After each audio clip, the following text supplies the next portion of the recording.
구약성경 레위기 9장 말씀 마지막 절까지 교독하겠습니다. 오늘 본문 순서를 먼저 말씀드리겠습니다. 지난 시간에 아론하고 그 아들들이 제사장의 직분에 취임을 한 내용을 우리가 살펴보았습니다. 그런데 그 취임 내용에서 강조점이 아론과 아들들을 정결케 하는 의식이었고, 그 의식을 비공개로 하지 않고 백성들이 회집된 가운데 공개로 했다는 사실을 우리가 본문을 통해서 보았습니다. 그런데 왜 그렇게 백성들 앞에서 그 정결 의식을 모든 사람이 보는 앞에 공개를 해야 됐을까? 그 까닭이 오늘 10장의 내용과 연관됩니다. 9장이죠. 아론이 드린 첫 제사에 관련된 겁니다. 아론의 제사가 어떤 거냐 하면, 여러분이 지금까지 들은 대로 15절에 보면 이 제사의 목적은 죄를 위하여 드리는 거라고 되어 있잖아요. 속죄를 위해서 드리는 것이 제사의 목적입니다. 다시 말하면 죄를 깨끗게 하는 데 목적이 있습니다. 바로 여기에 지난 시간 말씀과 연관성이 있습니다. 죄를 깨끗게 하는 사람은 먼저 자신이 정결해야 된다라는 것입니다.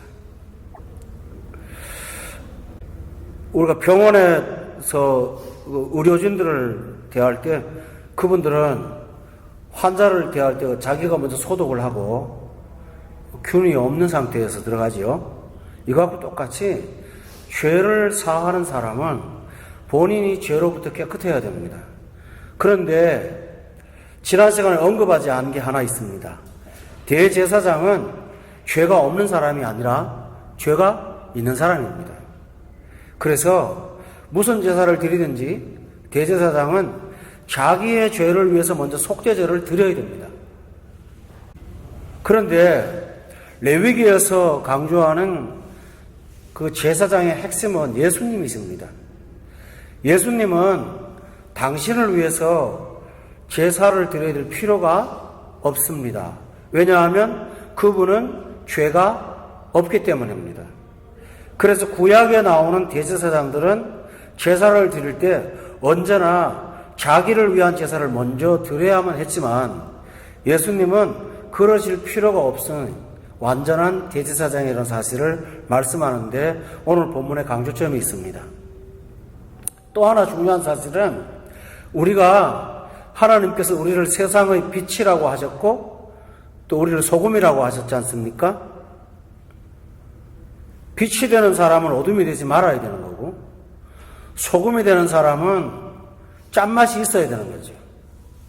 우리가 세상에 향하여서 그런 거룩한 사람으로 살려면 우리가 먼저 깨끗한 사람이 되지 않고는 하나님이 기뻐하시는 일을 행할 수가 없다는 것입니다. 여기 서 있는 목회자가 설교를 참 귀하게 성경대로 하는 거 참 중요하죠. 그러나 그 이전에 중요한 사실이 하나 있습니다. 그 설교에 합당하지는 못할지라도 우선 설교자로서 그의 삶이 거룩해야만 된다는 전제가 있습니다. 여러분이 주의 일을 할 때 그 일을 하는 것도 소중하지만 먼저 하나님이 기뻐하실 거룩한 삶이 전제가 되지 않는다면 그것은 상당히 우리가 문제가 있다는 것을 알 수가 있겠습니다. 따라서 여러분은 오늘 본문을 들어가면서 먼저 내가 세상에서 거룩한 사람이 되어야겠다는 결심, 그리고 하나님이 기뻐하는 사람 되겠다고 하는 간구, 이런 마음의 소원을 갖기를 주의 이름으로 축원합니다. 오늘은 대제사장의 제사의 특징에 관해서 먼저 말씀을 드리면서 들어가도록 하겠습니다. 오늘 본문의 9장을 앞에 보시면 대제사장의 제사는 6절 말씀을 다 같이 한번 읽어볼까요? 시작. 너희에게 하라고 명령하신 것이니 여호와의 영광이 너희에게 나타나리라. 여기서 제사는 사람이 임의로 하는 것이 아니라 여호와께서 하라고 명령하셔서 하는 것입니다. 우리가 예배를 드릴 때 믿는 사람들은 예배를 필요로 합니다. 예배 없으면 우리는 살 수가 없어요. 세상 사람하고는 전혀 달라요. 거듭난 사람의 양식은 예배에 있습니다. 그러나 예배는 우리의 필요가 우선이 아니고 하나님께서 하라고 하신 명령이 우선이라는 사실입니다. 만약에 필요에 근거해서 제사를 드린다면 5대 제사 가운데 부지 중에 범한 죄를 속죄하는 속죄제를 드리지 않아도 됩니다. 왜냐하면 내가 모르는데요. 그러나 하나님께서 명령하신 제사를 드림으로 인해서 우리는 우리가 인식하지 못한 죄의 속죄를 하나님 앞에 받을 수가 있습니다. 만약에 우리가 우리의 필요에다가 근거해서 예배를 드린다면 우리는 우리가 필요치 않을 때는 예배를 얼마든지 빠뜨릴 수가 있고, 그러면 하나님이 허락하신 영적 삶을 제대로 살 수가 없을 뿐더러 하나님이 기뻐하는 삶을 살 수가 없을 것입니다. 따라서 여러분은 예배를 나의 필요가 우선이 아니고 하나님께서 하신 명령이라는 것을 먼저 기억하시면서 예배는 필요보다 순종이라는 사실을 기억하기 바랍니다. 이것이 예배입니다. 6절을 다시 봅시다. 모세가 이르되 이는 여호와께서 너에게 하라고 명령하신 것이다. 우리는 이 사실을 꼭 기억하고 예배에 참석할 수가 있어야 되겠습니다. 두 번째로는 이 대제사장의 제사의 특징은 백성을 위한 제사라는 사실입니다. 본문 7절 보겠습니다. 다 같이 읽어보겠습니다. 시작.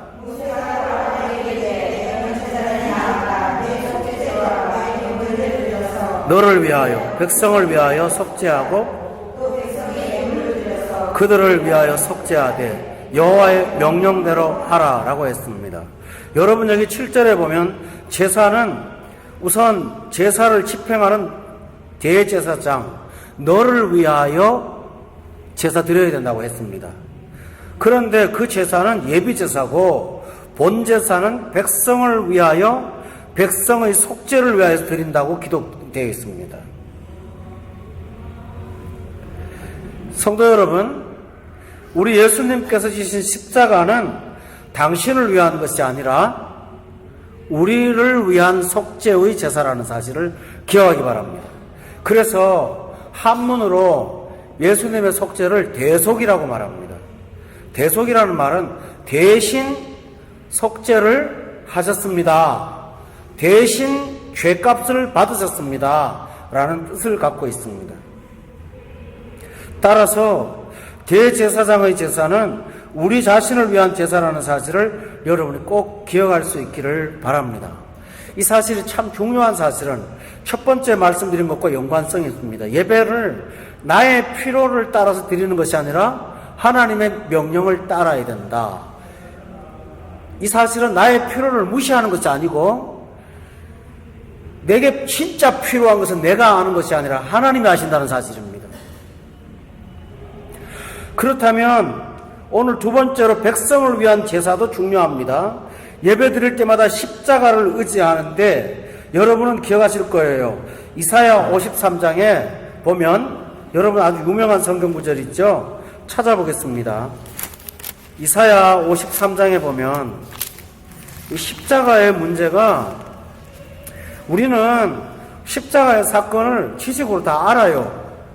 부정도 않고 믿어요. 그런데 문제가 뭐냐면 이사야 53장을 찾으셨죠? 여기 보면 4절 말씀이에요. 다 같이 읽겠습니다. 시작. 질고를 주고 우리의 슬픔을 당하였거늘 우리는 생각하기를 그는 징벌을 받아 하나님께 맞으며 고난을 당한다 하였노라. 5절 다 같이 읽어볼까요? 그가 찔림은 우리의 허물 때문이요 그가 상함은 우리 죄악 때문이라. 그가 징계를 받음으로 우리는 평화를 누리고 그가 채찍에 맞음으로 우리는 나음을 받았도다. 여기 4절이 핵심입니다. 이스라엘 백성들이 항상 난제가 뭐냐 하면 십자가 고난의 사건을 나하고 연관시키는 것이 아니라 하나님 자신의 문제로 본다라는 사실입니다. 여러분이 예수님을 믿기 전에 기독교를 하나의 종교로 알았던 시절이 있었을 거예요. 그때 여러분은 기독교에서 주장하는 십자가의 사건을 모르지 않았을 겁니다. 어디 가나 기독교의 상징은 십자가라고 믿었을 것입니다. 그러나 문제가 뭐냐 하면 그 십자가가 나를 위한 십자가라는 사실을 인식하지 못하는 것이 불신의 특징이라는 사실입니다. 정보로는 인정하고 역사의 사건으로는 수용하지만 이것이 내 사건이라는 사실에 대해서는 수용하지 못했다가 예수 믿고 내가 죄인이라는 사실을 알고 나니까 이 사건이 바로 나의 사건이라는 사실을, 그래서 갈라디아서 2장 20절에 유명한 성경 구절이 있죠. 내가 그리스도와 함께 십자가에 못 박혔나니. 그런즉 이제는 내가 산 것이 아니라 내 안에 그리스도께서 사신 것이라고요. 이제 내가 사는 것은 하나님을 사랑하는 그 믿음 안에서 사는 것이라고 고백하면서 십자가가 우리의 것이라고 고백한 사람이 바로 예수 믿는 사람의 특징입니다. 여러분 요한복음 3장 기억하시죠? 거기 보면 니고데모라는 사람이 예수님 찾아오죠? 와서 예수님에게 뭐라고 합니까? 당신은 하늘에서 오신 선생님입니다. 하나님이 함께하지 않으면 이런 기적을 행할 수 없습니다. 예수님의 초월성과 그분의 오신 출현과 모든 것을 다 인정합니다. 그런데 예수님이 니고데모 보고 너 거듭나야 된다고 말합니다. 니고데모는 이해할 수가 없었습니다. 그런데 예수님이 그에게 이런 말합니다. 인자가 들려야 한다. 나를 믿는 자, 들린 인자를 믿는 자만이 구원받는 자요 거듭난 자라고 말합니다. 그때서야 니고데모에게 하는 말은 십자가의 사건을 믿어야 된다. 바로 너의 것이다 라고 강조한 것입니다. 베드로가 예수님한테 인간적으로 예수님 십자가 지시면 안 됩니다. 그래 하지 마세요. 그 말을 했을 때 예수님이 무서운 말 했습니다. 사탄아 내 뒤로 물러가라. 이 말이 뭘까요? 너를 위한 십자가야. 왜 그걸 몰라? 라고 하는 것입니다. 그러므로 주님의 십자가가 나를 위한 것이라는 사실을 언제든지 잊지 않기를 바랍니다. 여러분 우리가 1년에 몇 번 성찬식 하지 않습니까? 성찬식 하는 목적이 뭔지 아세요? 키로 들어갔고 희미해질 때마다 성찬식을 통해서 주님의 몸과 주님의 피를 내가 먹고 마셔서 구원받았습니다 하는 것을 몸으로 경험하라고 성찬식 하는 겁니다. 그래서 이것을 행하여 나를 기념하라고, 내 죽음을 기념하라고 말씀하신 것처럼 우리가 의식할 사실은 예배 드릴 때마다 십자가의 은혜로 이 자리에 나왔다는 사실을 항상 기억하시기를 주의 이름으로 축원합니다. 세 번째 들어가겠습니다. 이 세사 본문 돌아가서 레위기 보겠습니다. 9장에서 보면 제사장이 제사를 지낼 때 2절에 보시면 무슨 제사가 나오죠? 두 개가 나옵니다. 속죄제와 번제가 나옵니다. 또 4절에 보면 무슨 제사가 나오죠? 화목제가 나옵니다. 17절에 한번 보시죠. 거기 보면 무슨 제사 나옵니까? 소제가 나오죠. 제사가 5가지잖아요. 그 중에서 4개의 제사를 동시에 드리고 있습니다. 속건제를 왜 언급하지 않았냐면 언제나 속건제는 속죄제와 같이 드리는 제사입니다. 따라서 대제사장의 제사는 5가지 제사를 동시에 드린다는 사실을 발견할 수가 있습니다. 여러분 개인이 제사를 드릴 때는요, 레위기 1장 찾아보겠습니다. 1장 2절입니다. 같이 한번 읽읍시다. 시작. 말하여 이르라. 너희 중에 누구든지 여호와께 예물을 드리려거든 가축 중에서나 소나 양으로 예물을 드릴지니라. 여기 강조점은 너희 중에 누구든지 여호와께 예물을 그다음 말이 드리려거든입니다. 자원, 그거는 뭐죠? 의무가 아니었던 거예요. 그런데요, 대제사장의 제사는 의무입니다. 5가지 제사를 몽땅 드려야 됩니다. 여기 중요한 게 있습니다. 예수님의 십자가는 주님이 하고 싶어서 하신 것, 하기 싫어서 안 하고 이런 거 관계없습니다. 그것은 주님의 몫에 감당하신 당신의 직무였습니다. 이사야 53장에 보면 하나님께서 당신의 아들한테 이 죄값을 치르는 것을 담당시키셨다고 되어 있습니다. 담당케 했다. 그 직무라고 말했습니다. 따라서 우리는 대제사장이 의무로 이 제사를 드리는 걸 통해서 예수님께서 오직 우리의 속죄를 위해서 이 땅에 오신 유일한 구원자라는 사실을 우리가 다시 한번 발견할 수가 있는 것입니다. 우리는 예수님 십자가 사건 완성된 이후에 이 말씀을 듣지만 이스라엘 백성들은 이전에 듣잖아요. 그런데 그 차이가 뭘까요? 이스라엘 백성들이 양을 끌고 오고 소를 끌고 오고 짐승을 잡아오지만 이거 갖고 속죄하는 게 아니야. 이것이 보여주는 예수님을 믿어야만 구원을 받는 거야 라는 사실을 그들은 지성소와 성소에서 계속 배워야 했습니다. 근데 우리는 말씀을 통해서 이 사실을 다시 한번 확인하고 이미 구원을 이루신 예수님을 찬양하는 제사를 드릴 수가 있습니다. 할렐루야. 이것이 하나님의 은혜지요.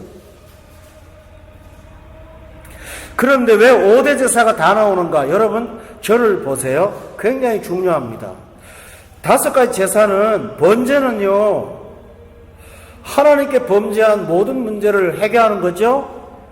소제는 나의 헌신이죠. 화목제는 주님이 십자가로 내가 화목하게 되었다는 사실을 강조하는 거죠. 속죄제는 부재 중의 범죄죠. 속건제는 물건과 여러 가지 약속에 대한 죄를 범한 거예요. 근데 몽땅 다 하나님 앞에서 제사를 드린다는 딱이 뭘까요? 이것은 십자가는 요만한 죄든지 어떤 죄든지 남김없이 다 청산한다는 것이 핵심입니다. 십자가 예수님이 지셨습니다. 거기서 내가 지은 어떤 죄든지 죄의 종목이 무엇이든지 간에 예수 그리스도는 모든 죄를 깨끗하게 용서했다는 사실입니다. 어떤 죄는 남겨놓고 어떤 죄는 해결하시고 그게 아니라는 사실입니다. 그렇다면 여기서 우리가 담대한 거 하나 얻을 수 있습니다. 사람은요, 죄를 작은 것 죄와 큰 죄로 분류하는 경향이 있습니다. 용서 못할 죄와 용서가 되는 죄, 이해할 수 있는 죄와 이해가 안 되는 죄로 분류하죠. 천주교에서는 죄를 분류해서 대죄와 소죄로 분류를 합니다. 근데 성경은 그거 없습니다. 모든 죄는 하나님 앞에 중대한 문제입니다. 우리가 세상에서 말할 때는 큰 죄는 세상 사람은 용서를 안 합니다. 여러분 재판할 때 사형 언도 받은 사람들한테 하는 말이 뭔지 아세요? 언제나 똑같은 문구더라고요. 세상에서부터 영원히 분리해야 된다. 이런 존재는 분리를 시켜야 된다. 그래서 이 존재는 사라져야 된다. 이게 사형의 명분입니다, 여러분. 죄값을 치르라고 보다는 이 사람은 이 사회에 같이 살아서는 안 될 사람입니다. 용서하지 않겠다고 하는 겁니다. 그런데 남의 집에 가 도둑질을 했습니다. 10년, 20년 형 살지 않습니다. 왜 그럴까요? 이거는 용서가 되는 거라는 거예요. 우리 마음속에도 그런 게 있어요. 우리가 자신이 스스로 용서하는데요. 내가 뭔가 조그만 잘못한 것은 주님 앞에 나가서 용서받는 데에 대한 부담감이 없습니다. 그러나 사람이, 여러분 경우는 그렇지 않겠지만 아무한테도 말하지 못하는 깊은 큰 죄를 갖고 있는 분들이 있어요.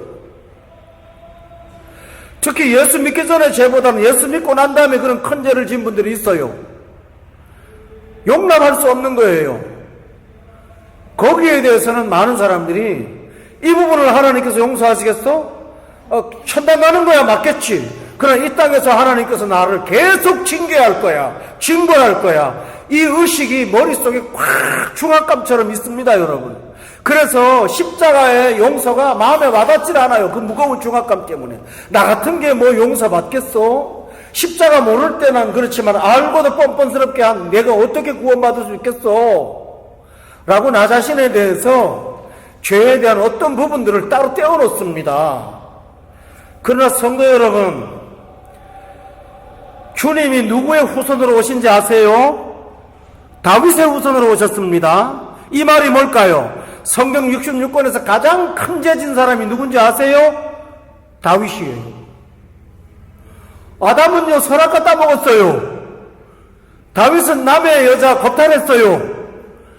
그거 명분화시키려고 어떻게 했습니까? 남편 죽였어요. 세상에 아무리 악한 짓을 지어도 성경에 나온 인물 가운데 이런 악한 사람은 없습니다. 그런데 주님이 그를 용서해서 당신의 후손으로 조상으로까지 말씀하지 않습니까? 여기는 의미가 있습니다. 어떤 범죄를 지었든지 십자가가 용서하지 못할 죄는 없다라는 선포입니다. 할렐루야. 그래서 예루살렘 성에 예수님이 입성했을 때 호산나를 부르는 많은 사람들이 다윗의 자손으로 오시는 이유라고 강조한 까닭은 그냥 한 게 아닙니다. 어떤 죄도 용서하시는, 사죄하시는 구원자가 오셨습니다. 할렐루야. 그래서 대제사장은 제사를 드릴 때 5가지의 제사를 동시에 몽땅 드리는 것입니다. 이것이 의무였습니다. 그들은 1년 동안에 5대 제사를 백성들이 합니까? 안 합니까? 합니다. 하는데 대제사장이 왜 5대 제사를 또 해야 될까요? 그건 이유가 있습니다. 백성들은 부분적으로 하나님 앞에 회개했지만 이 모든 회개를 끌어안고 완전 속죄를 이루는 것은 대제사장만이 가능하다는 것을 주님께서 보여주셔서 예수님만이 우리의 모든 죄를 용서할 수 있습니다. 아멘? 내가 친구 죄를 용서합니다. 내가 용서했다고 용서되는 걸까요? 아닙니다, 여러분. 내가 친구의 죄를 용서했다고 해서 하나님과의 관계에서 죄가 사라진 건 아닙니다. 그래서 이스라엘 백성들 있을 때 예수님이 내 제사는 받았느니라 하니까 유대인들이 그 의식을 갖고 있기 때문에 사람이 어떻게 죄를 사하느냐고요. 사과는 할 수 있지만 용서는 못한다는 거예요.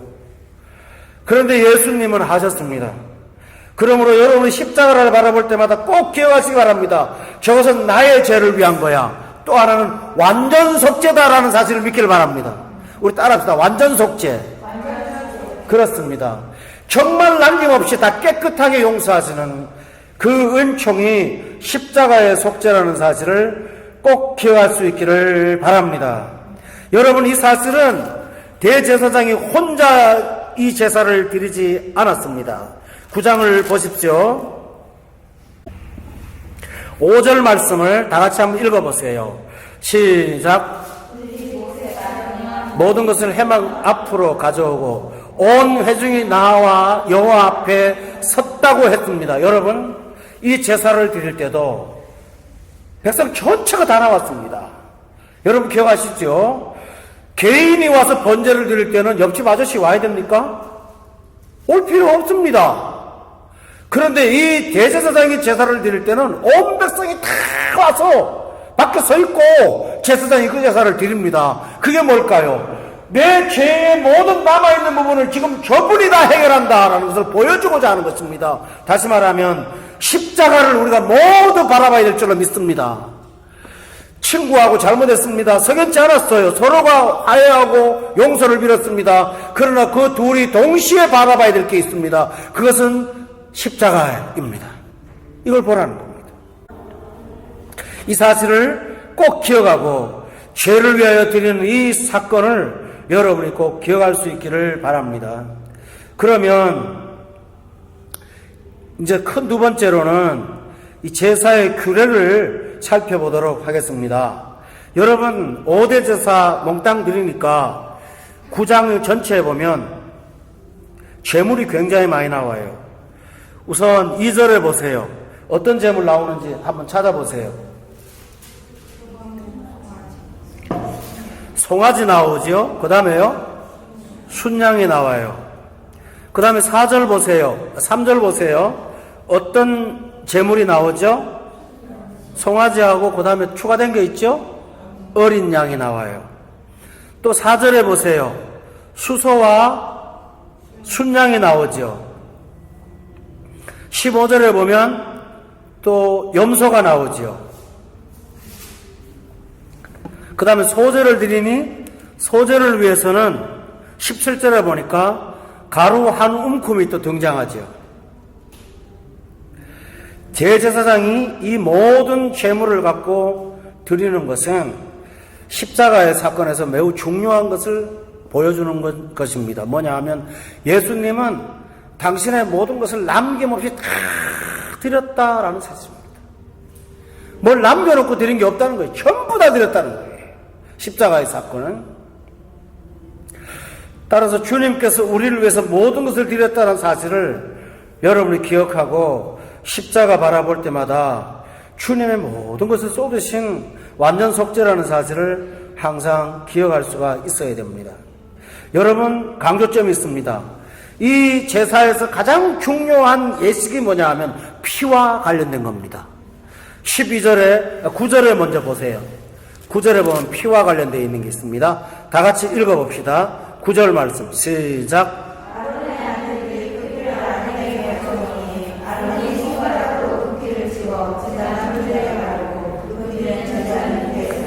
피를 갖고 왔더니 피를 찍어서 제단에다가 뿔에 뭐 했다고 그랬죠?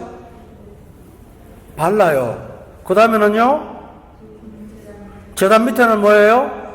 쏟아요. 여러분 상상해봐요. 서 있는 거는 바르고요, 바닥은 쏟아요. 뭐가 되죠? 완전히 핏빛이에요. 완전히 피투성이죠. 또요, 12절에 한번 보세요.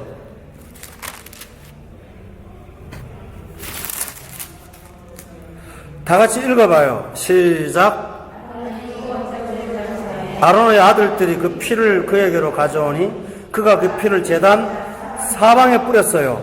바닥에도 뿌리고 쏟고 찍고 바르고 그 다음에요, 사방에 갔다가 뿌리고요. 그러면 이 제사에서 지금 계속 이렇게 함으로 성도들이, 백성들이 주목하게 하는 게 뭐예요? 어떤 송아지 죽는 거 아픈 걸까요? 아니에요. 뭐예요? 피예요. 피투성이에요, 완전히. 결국 우리한테 금방 이건 다가오죠? 우리가 뭘 봐야 돼요? 십자가에서 흘리신 그리스도의 보혈을 봐야 돼요. 왜 이걸 강조할까요? 따라합시다. 피 흘림이 없은즉 사함이 없느니라. 이거예요. 그렇다면 피의 강조점보다 피를 강조하면서 이것이 죄사함이라는 것을 계속 강조하고 있다는 사실이죠. 이것이 십자가의 사건이었습니다. 이렇게 피를 바르고 피를 뿌리고 피를 찍고 피를 쏟고 다 한 다음에 희한한 일이 벌어집니다. 그러고 나니까 24절에 어떤 일이 벌어진지 아세요? 23절에 보세요. 다 같이 한번 읽어봅시다. 시작. 회막에 들어갔다가 나와서 백성에게 축복하며 여호와의 영광이 온 백성에게 나타났다. 이 제사를 드리면 하나님이 받으셨다는 것을 반응하는 것이 뭐냐 하면 백성을 축복합니다. 사죄한 다음에는, 성도 여러분 기억하세요? 모든 제사의 끝에는 화목제 드린다고 그랬죠? 뭡니까? 기쁨으로 돌아가라는 거예요. 아멘? 울고 가는 거 아니에요. 교회는 기쁨으로 가는 거예요. 이것처럼 모든 제사의 끝은 축복으로 끝나는 거예요. 이 제사를 축복으로 마쳐요. 그런데 축복으로 끝나지 않아요. 축복하니까 첫 번째로 나타나는 게 여호와의 영광이 온 백성에게 나타나기 시작했어요. 십자가가 가장 큰 영광이라는 사실을 믿으세요. 거기에 하나님의 영광이 나타났어요. 24절 다 같이 읽어봐요. 어떤 결과가 나타나는지 시작.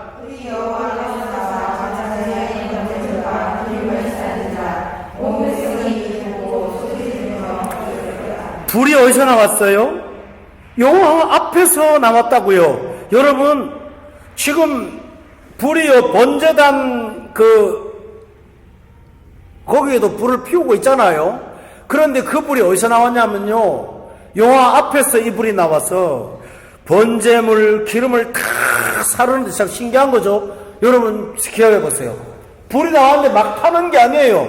성소가 불이 안 타는 불연대로 된 게 아니거든요. 돌로 만든 게 아니라 천으로 꼬은 거예요. 그래서 불이 붙으면 그 홀랑 다 타버리는 그런 재질입니다. 그런데 그 불이 나와서 뭐만 태워요? 번제물하고요. 그 다음에요, 기름을 태우는 거예요.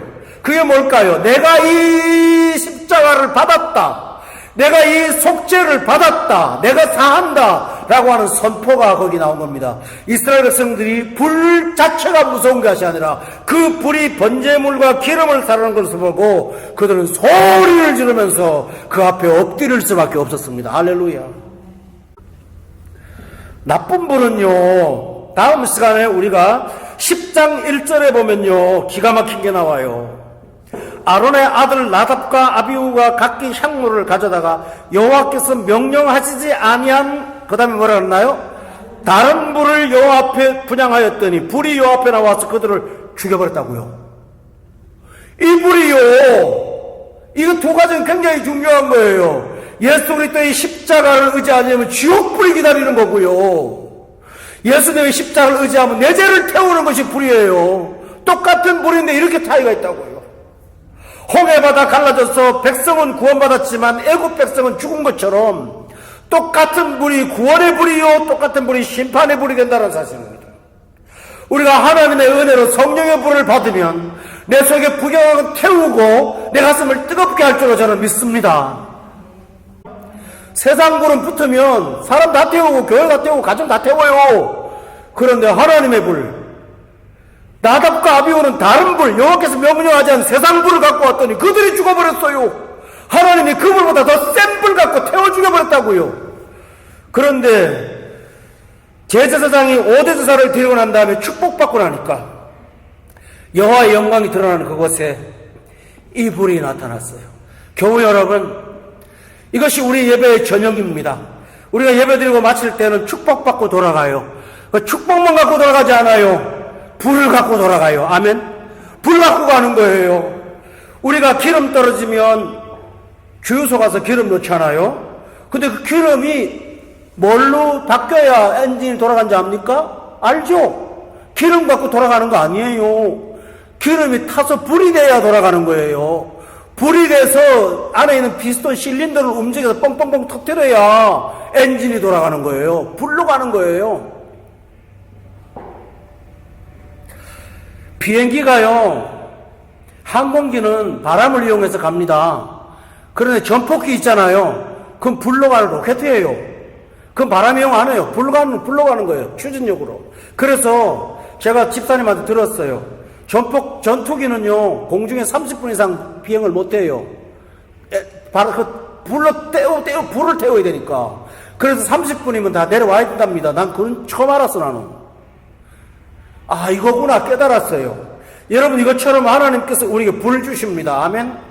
그 불 갖고 세상을 밀어붙이는 거예요. 내 속에 좋지 않은 불순물, 이 불이 태워버리고 기쁨의 불로 사람들을 심령을 녹이도록 하는 것이 하나님의 은혜인 줄로 믿습니다. 오늘 여러분 예배드리고 마칠 때마다 이 축복과 이 불 갖고 또 남은 시간들을 살고, 또 불이 식을 만하면 또 주유소에 오세요. 와서 이 불을 또 받으세요. 그리고 이 불을 또 가지고 와서 뜨거워지세요. 여러분, 날마다 이렇게 반복하며 주님 오시는 날까지, 나를 부르시는 그날까지 그렇게 사시기를 예수 이름으로 축원합니다. 기도하겠습니다.